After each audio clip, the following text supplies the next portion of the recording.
Greetings survivors and friends, SHADOWFRAX here again with your latest Rust update. It's been a whole week since we were properly introduced to our new best mate Bradley, and several thousand battles and a shed load of sticky ends later, enough feedback has now been produced to hammer out the first set of improvements. The biggest issue that came to light was that despite having the physique of a concrete rhinoceros, Bradley was sadly getting wedged on such immovable objects as the oh so formidable traffic cones that someone had carelessly forgotten to put back in the cupboard before the launch site was abandoned. Another boulder in his stream sometimes reared its ugly head when he decided to change direction in a confined space, the resulting state of confusion causing him to recreate scenes from Austin Powers.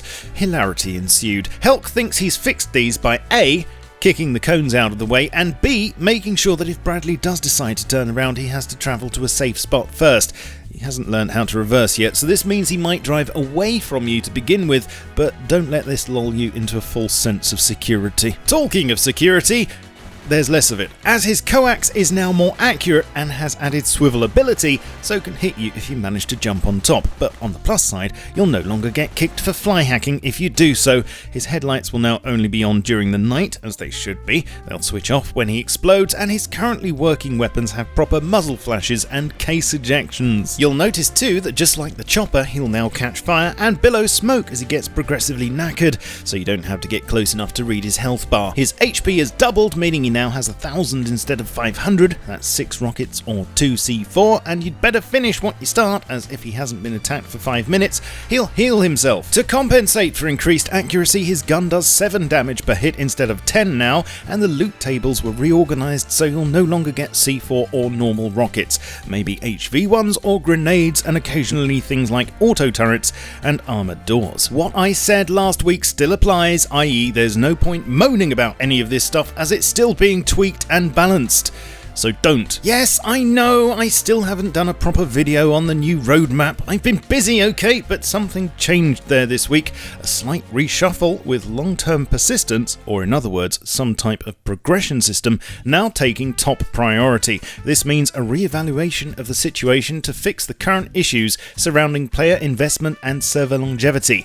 No details yet on what'll come out of this, although Helk says he's toying with something like the blueprint system, but obviously not exactly the blueprint system. Watch this space and I'll keep you in the loop. Learnable recoil patterns have been deployed on the custom SMG and Thompson this week. They both share the same one, so have a go and see what you think. All that's left after this are the semi-autos, and hopefully this whole sordid chapter can be finished. Graphically this week, muzzle flashes on the heli now point in the right direction, the debris effect was improved, and the spotlight had an upgrade so its light doesn't bleed through building parts as much. There's a new event in early planning that you might remember me mentioning a couple of weeks ago, namely a Chinook heli chopper that will intermittently drop a special locked crate to a RAD town, which will then need defending for a time before it can be opened. In preparation for this, apparently, explosion effects received a big upgrade, and these should now be live on the attack chopper and Bradley too.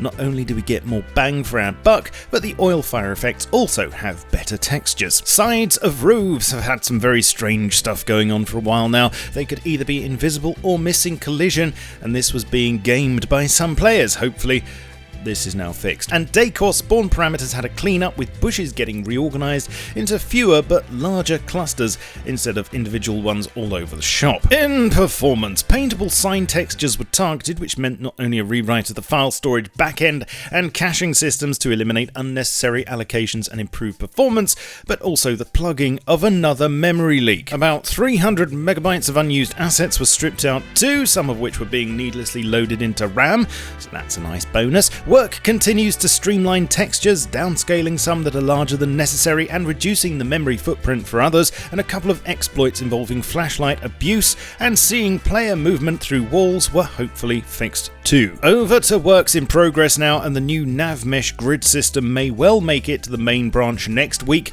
but there's still a few loose ends to tie up first. The sperm kit and petrol station smallyments are more or less ready to go, and you should see them popping up on the island next week in the forced wipe.